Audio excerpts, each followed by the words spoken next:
If you spend 5 minutes in crypto, you will hear the word trustless. It is the industry's favorite slogan. We are told that Bitcoin removed trust from the equation, that we replaced fallible humans with infallible code, that we killed the middleman. But that is a misunderstanding of what actually happened.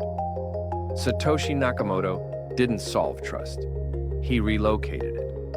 We didn't destroy the throne. We just put a different king on it. And if you don't understand who the new king is, you are the one getting played. To understand the old world, look at Friday the 13th, 1307. The Knights Templar were the first true international bankers.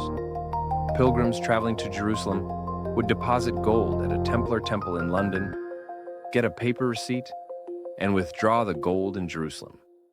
It worked perfectly. It was a system of absolute human trust. You trusted the knights were holy. You trusted they were honest. But the system had a fatal flaw. It relied on the permission of the king. King Philip IV of France owed the Templars a massive debt. He didn't want to pay it. So he didn't exploit a loophole in their accounting. He just arrested them. He burned the bankers and erased the ledger. That is moral risk. In the old system, your money was safe only as long as the man with the biggest sword felt like following the rules. Then came the blockchain. We decided to remove the king. We replaced him with a contract. But in 2016, we learned the price of that trade. A project called the DAO launched on Ethereum. It held $150 million. It was autonomous. No CEO, no King Philip, just code. But there was a mistake in line 666 of the code. A recursive call bug. A hacker saw it. He didn't break in. He didn't steal a password. He simply asked the contract to give him the money over and over again. And the machine obeyed because the code said he could. The system decided he should. In this world, fairness isn't enforced by humans. It's enforced by logic.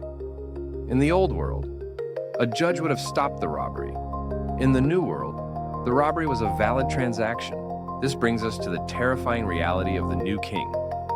You traded a moral risk for a technical risk. The middleman is still there. He just speaks binary now. A banker might steal 10% off the top, but a bug in the code? It doesn't negotiate. It deletes everything, instantly, irreversibly. We replaced human corruption with machine indifference. Code cannot be bribed, but it also cannot be reasoned with. It is absolute justice, which means it is also absolute cruelty. When the Templars failed, the king took the gold. When the DAO failed, the math took the gold. So, ask yourself, who do you trust more?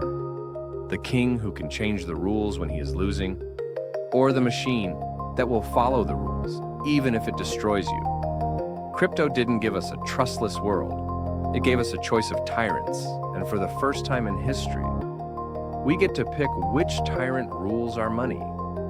That is the alt logic of the blockchain. It's not freedom from consequences. It's the freedom to choose your consequence. The system works, but only if you respect the machine. Because unlike the king, the machine will never say it's sorry.